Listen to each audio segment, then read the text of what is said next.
What would you do if you consistently didn't have enough money to buy food for you or your kids? Would you want to rely on a government program? I would think so. I would think that you would want to be safe in our society. And that's what things like welfare is for. We're seeing kind of an uptick. We saw an uptick, at least in 2008 with the Great Recession, and people receiving welfare benefits. And what would you do if you didn't have these programs?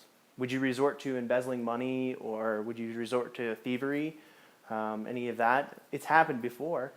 When we look back in medieval times, there's a lot of people that stole to get what they want. That's how Robin Hood became Robin Hood. Everyone says the rich are getting richer, so the dollar doesn't go as far as it used to, and the rich love it. They are lapping it up. But I'm here to talk to you today about welfare, and specifically regulations around welfare. Welfare recipients should not be required to pass a drug test to receive benefits. And why that is true is three things. Drug tests cost money to taxpayers. This makes it less efficient. And removing benefits affects children the most. So our children are actually, our future is actually at stake in this. And introducing new regulation is counterintuitive to today's political environment. Let's look at the economic view a little bit here. Being that I'm not the expert, I'm going to let some of these statistics do the talking here. Time magazine has an article of why drug testing welfare recipients is a waste of taxpayer money. And in that article, they found that Tennessee was a state that they actually passed welfare drug testing. And they found that 1 out of 800 people in the first month of the program tested positive.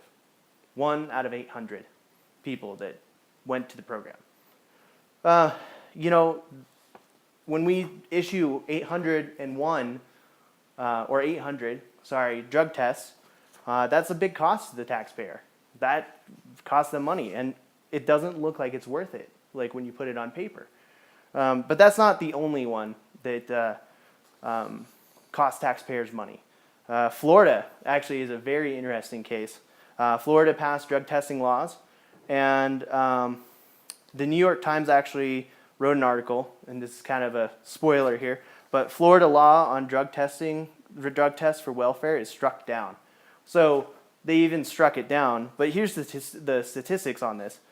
In Florida, 2.6% of people that wanted to get benefits tested positive. 2.6%.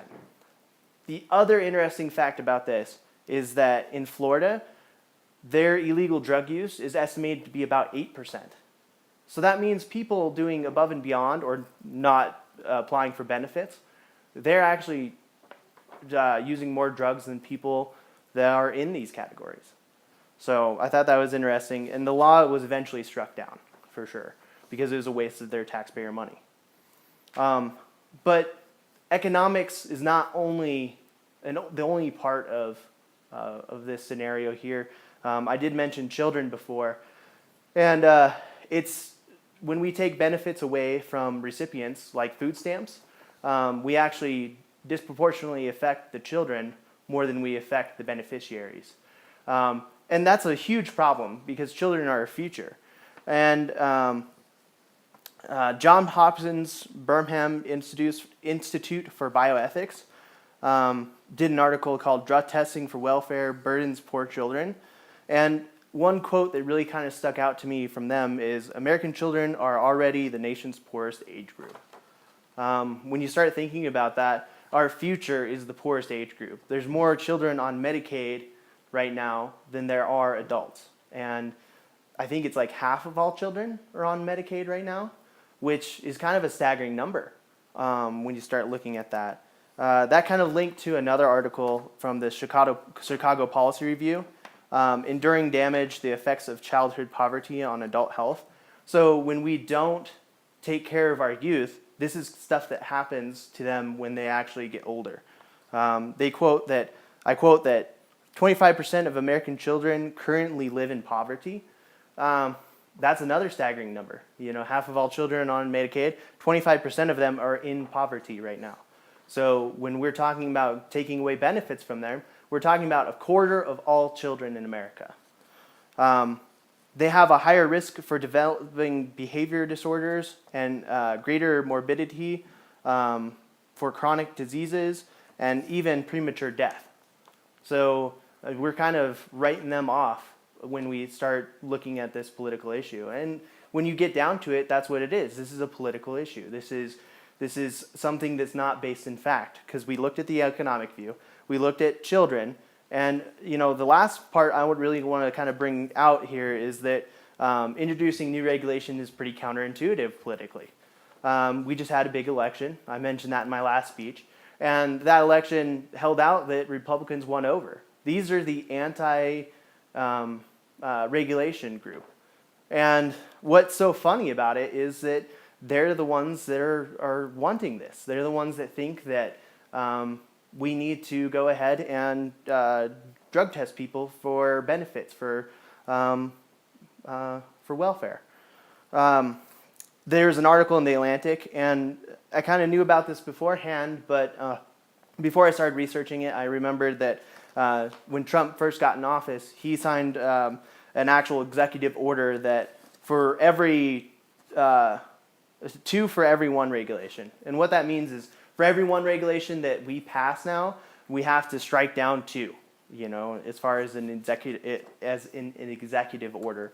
And what's kind of funny about that is that's exactly what they want. And yet they're advocating for drug tests for welfare people, which is just another regulation.